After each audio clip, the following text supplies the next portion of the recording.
The title of my presentation is Ensuring Organizational Effectiveness Through the Effective Deployment of Work Across Senior Management Layers. What does that say? It's like word salad, right? It's not an effective message. I didn't know you could use effective so many times. So the translation is, and other duties as assigned. Anybody live that life? How clear is it what it is you're responsible for?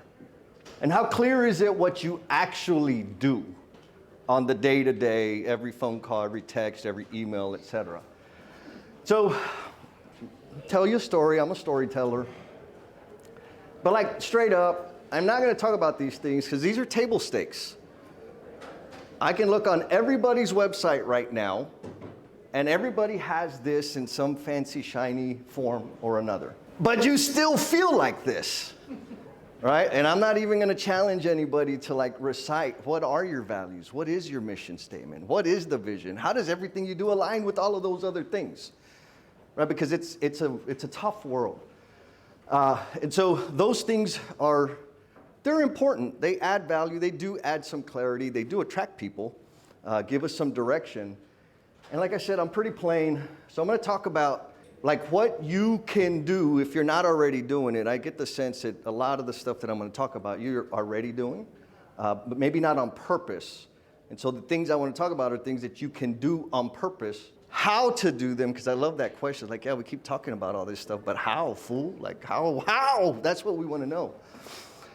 And so I'm going to use a fancy word, mental model. And that's about as fancy as I'm going to get. So mental models from Jessyland. That is the world universe that I live in. And those mental models are no bobbleheads, socializing the intended outcome, and advocating for yourself. Right before lunch, there was some conversation about advocating for yourself. And actually, when I get to this point, that's when I'll talk about some like structural process things that, we all kind of need to go back and tell our people about. But I'm just going to talk about like the real stuff. And what's that, Colin? What's Jessyland? Great question. So Jessyland, I entered, and who was born in the 90s? Okay, I started working in construction in the 90s. In 1995, I entered as a plumbing apprentice. Went through 4 years of apprenticeship. Then instead of like just terminating me, they decided to punish me differently. And they promoted me to different levels, right? Foreman, superintendent, all these sorts of things. I did that for about 20 years, working on the plumbing side of the business. I was on the installation side for maybe 8 years. Then I got into a little bit of learning and development unofficially, right? Little people department stuff unofficially. Had a lot of fun. And then I went to the dark side. I went to work for a GC for about 3.5 years, right? And it was interesting because when I was with the trades, I worked for an amazing organization. They had really good systems to help me and people like me develop leadership skills, right? Servant leadership was the core value there. They had a great mechanism to help me understand that. However, and I know this was the only company that suffered from that, not every leader in the organization demonstrated those behaviors. Y'all know the company? Y'all are all nodding your head. All right? So what was interesting is I thought because we were a trade contractor, we were just less evolved. We didn't have the caliber of personnel to be the best of the best of the best. And then I went to work for the general contractor, big, gigantic general contractor. The best of the best of the best, right? And guess what? They had the same problems, right? Then I went to work for a developer, owner, operator. They like did everything, and the same thing. However, what one like upside consistency was at every level. So as a trade partner, trade contractor, I got to work with a lot of GCs. Before I went to work for a GC, GCs were just jerks. Like it was a requirement to be ignorant and not listen and demand things that were unreasonable. Then when I went to work for the GC, it's like, oh, they're people too, right? So but there were a small number of GCs, and when I say GCs, I'm really talking about superintendents, project managers, project executives, that were phenomenal to work with. The number is so big, I still remember their names. It was 2 names that I had to remember. What was different about them was they had a people-centered style of leading. Then when I went to work for the GC, I got to see a bunch of leadership from the trade partners. My responsibility was to support departments, business units in their lean implementation, right? And project teams and all this other stuff. So mostly I got a lot of eyes rolled at me. I had to figure out how to connect and lead through influence. And same thing, so I got to travel the country and help teams deploy these things that they really didn't want to deploy. They're like, I don't know why the hell we're doing this. Like, I've been all right, everything's fine. Again, there was a small number of leaders that had phenomenal results in terms of financial performance, in terms of personnel, retention, all those other things, and guess what? It was their people-centered focus. Then I went on to the next job. Same thing, big fancy people, bigger numbers, bigger backlog, all that stuff. Same thing. There was a small number of people that the folks that worked with them, that spent time in their space over an extended period of time, had a much higher quality of life. And they had phenomenal business results. So then, kind of like the question that was asked earlier, but how? Like, what were the things that they did that I got to see over and over again that like fostered that created the ingredients for this fertile environment for people to grow, excel, and perform? Number one thing is no bobbleheads. So when you hear no bobbleheads, what does that mean to you? Anybody? Yeah? You get that? That's the number one rule I have whenever I'm, talking and flapping my gums in front of people. It's like, no bobbleheads. And what that means is, if you think it's BS, say so. Why is that important? We all have blind spots? Yeah. Right? And so these folks, at some point I ended up had to get like shiny boots. I always make fun of the shiny boots and the carpet dwellers. I'm one too, right? Like now I am. Same thing. They all had a practice of making sure or minimizing the bobbleheadedness. And so what did that mean? The way they responded to bad news, painful news, less than awesome news was, let's find out more about that thing. It wasn't, damn it, Freddie, again. Right? That's a different experience. And so people were, I don't like the word, but enabled or empowered to surface problems. They also had an immaculate skill of who's kind of like the quiet person in the room that just doesn't really say anything because all the loudmouths are always talking. Anybody? All right. So they had a great skill of saying, I can see you're thinking about something. What's on your mind about this? And not like, I asked you a question, answer. Like, okay, let's follow up because I can tell you have something that you care about that the group needs to know. So they created that connection of like, okay, big fat talker, Jesse's always going to say something, hurry up and say it, get out of the way, and let's go and farm information from the rest of the people. No bobbleheads. So there's like graduating levels in this bobblehead world. One of them, it's the illusion. The person that does contribute, but all they did was rearrange all the words that the leader said and repeat it back. Anybody seen those? Who's guilty of that? Nobody. Yeah, thank you. I've done it. Like when I don't, and then they use like these really, really powerful words. There's actually 2 sets. They would say, I don't know. They would also say, I need help. Does that make anybody uncomfortable?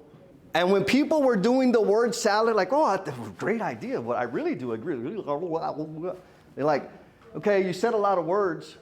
but what the hell are you adding to the conversation? Oh, damn, gangsta, right? So they were very clear about the expectations in terms of communication. They created the situation where people were drug in, whether they liked it or not, to contribute, maybe in the group, maybe outside of the group. And they did not demonstrate bobblehead behavior.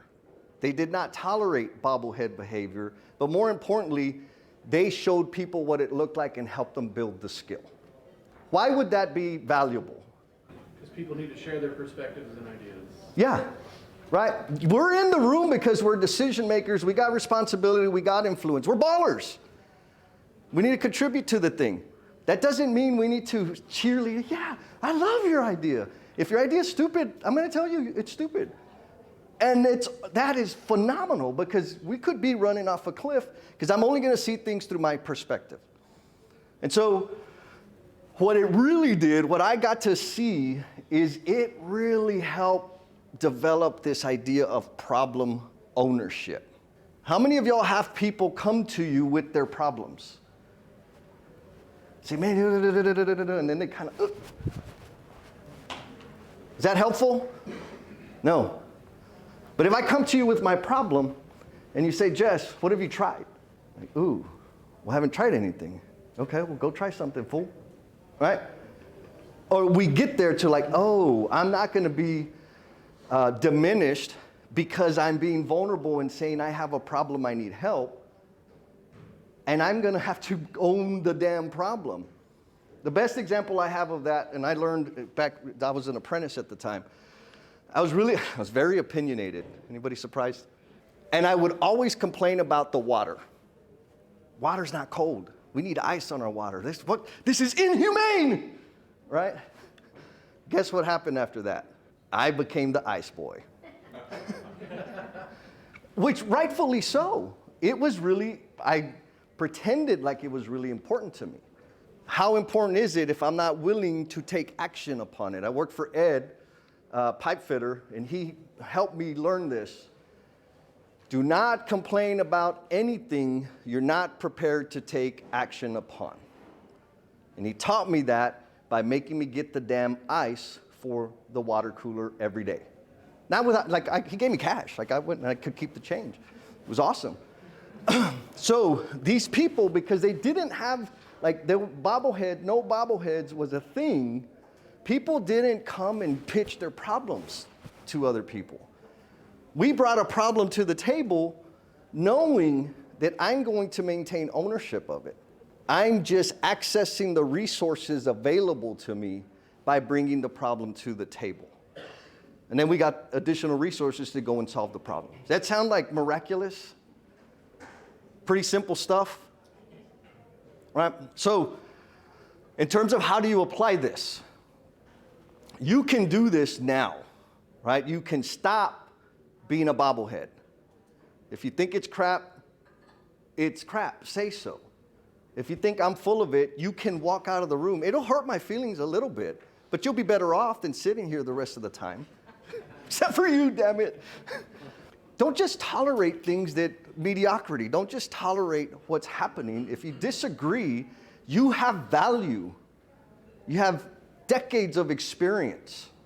You're a human being that has accomplished grand things, and because of that, you have something to contribute. If you disagree, say so. If you think that idea is twisted, say so. Now, I'm also going to be very clear.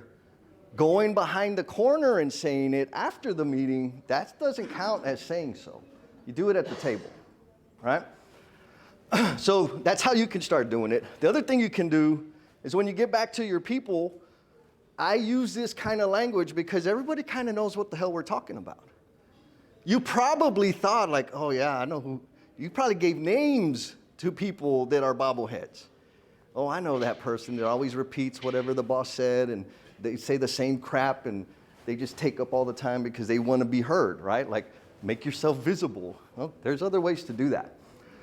And so the problem ownership, it also fostered this situation where if I was assigned responsibility for a problem, maybe it wasn't my problem, but because of my skill set was like connecting with people, and getting attention and engaging people and challenging. Which sucks because that means I got the hairiest problems. Like, Jess, we want you to do this one, right? Can you come help it? But because I knew that I could say, this is a waste, man. Like, why in the hell are we doing this? We would have the conversation, we would get clear, and I would carry forward the mission. Let me go solve this problem.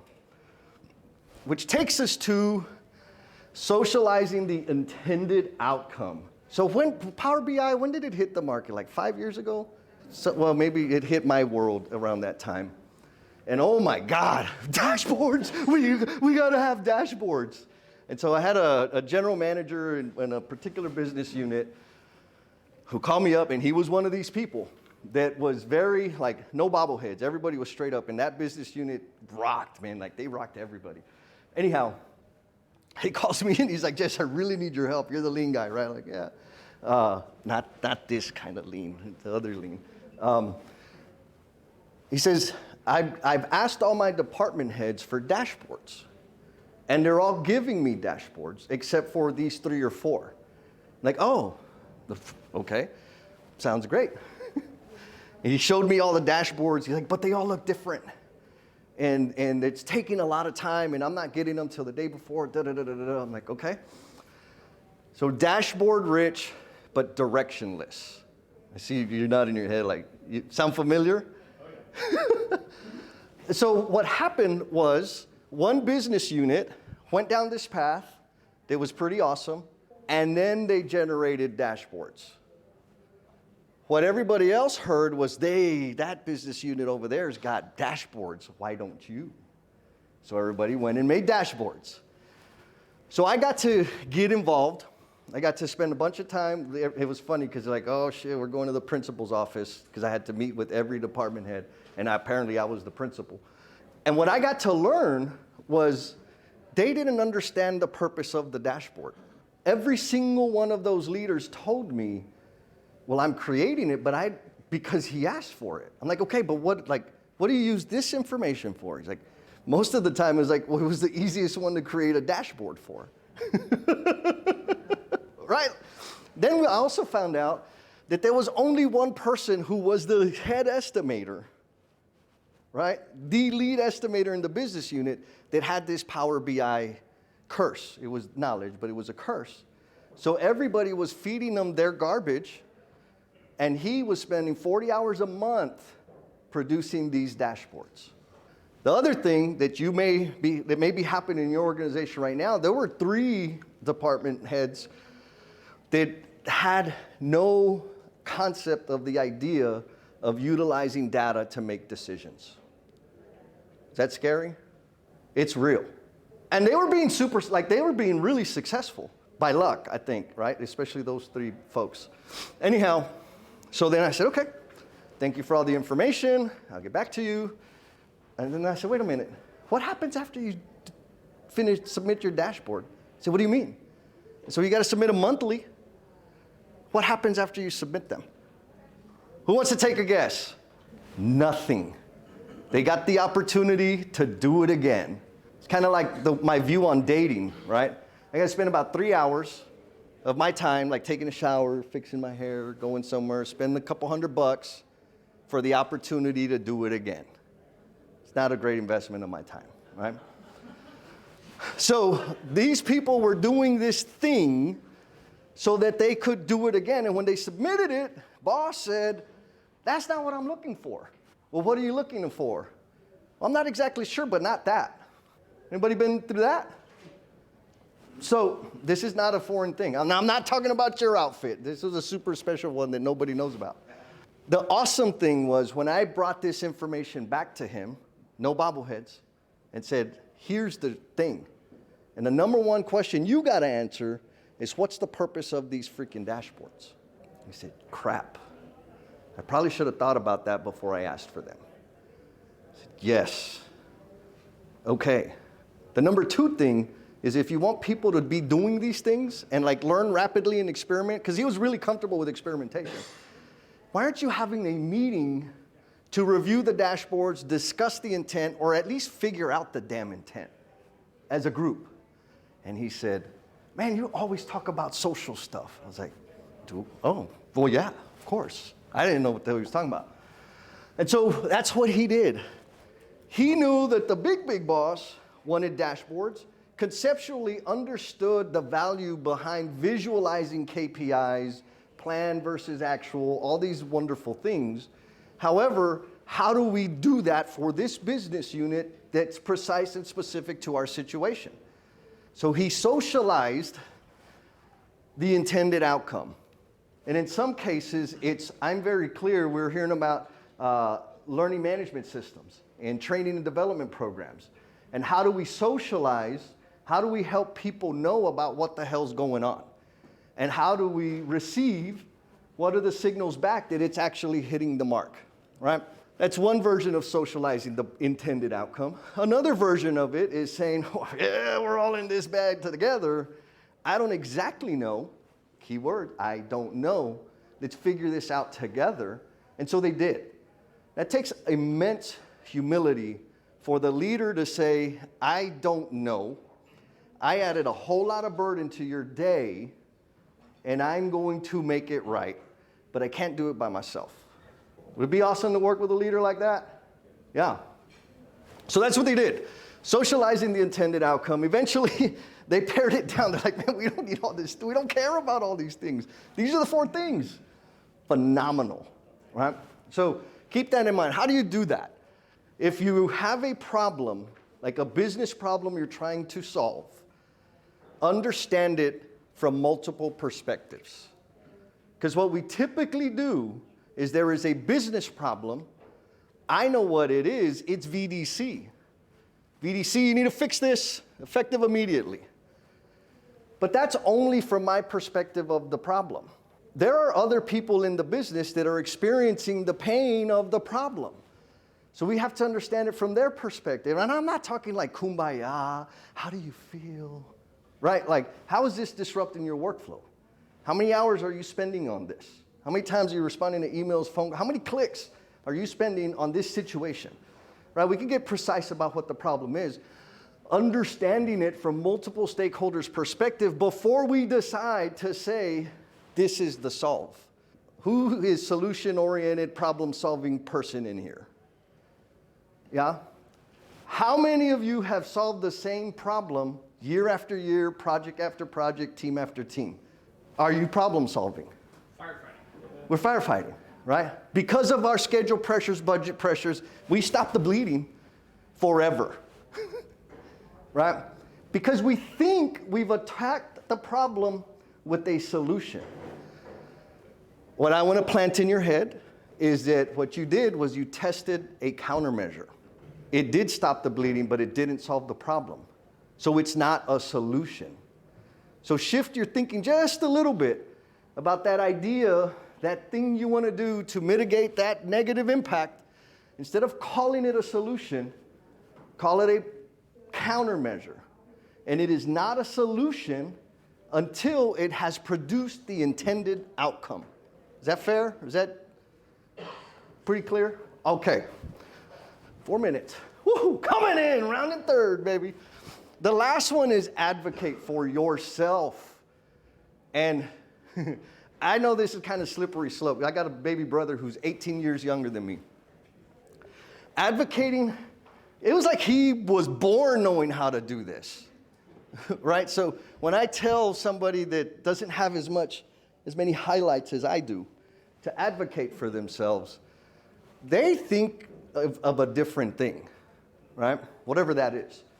What I'm referring to is most of us, or a lot of us, are very good at like, you told me to do this, I'm going to go do this thing. My boss said, actually, let me ask this question.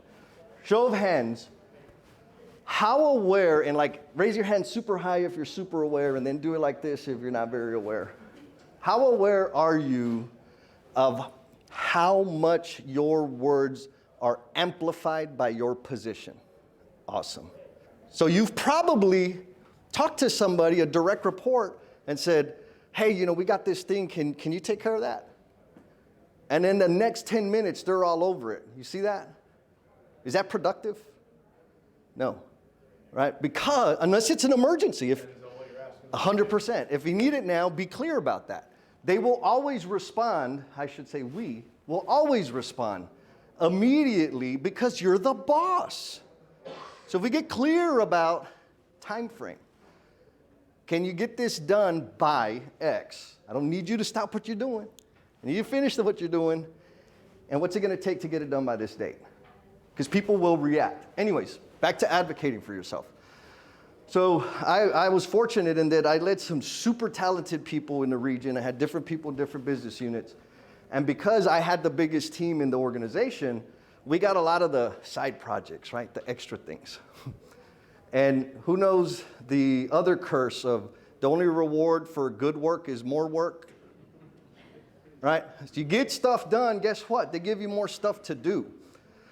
And so I had to learn how to advocate for myself. And luckily, I had some team members and they taught me the most powerful thing that I think I've learned in the last decade. They taught me how to take time off. They taught me how to say, I'm at my limit. So because of what they poured into me, one day they didn't hesitate. They're like, Jess, why do we keep getting all the new initiatives? What about NorCal? What about SoCal? Why is it just us?